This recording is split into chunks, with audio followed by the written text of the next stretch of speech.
Америкалык актер, бодибилдер жана Калифорниянын мурдагы губернатору Арнольд Шварценеггер жүрөгүнө дагы бир жолу операция жасатты. Бул тууралуу анын Twitter баракчасына жарыяланган маалыматка шилтеме берип Барометр билдирет. Актердун айтымында, Кливленд клиникасынын дарыгерлери ага жаңы аорта клапанын салышкан. 73 жаштагы Шварценеггер: "Мен өзүмдү абдан жакшы сезип атам. Учурда Кливлендин көчөлөрүндө сейилдеп жүрөм" деп жазган. Шварценеггер 2018-жылдын март айында жүрөгүнө 6 жолу жасалган операция учурунда клиникалык өлүмгө дуушар болгонун айткан.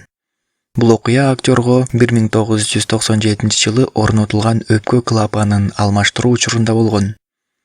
Дарыгерлердин анын өмүрү менен болгон аяосуз күрөшүүнүн акыбети кайтып, актер сакайып кеткен.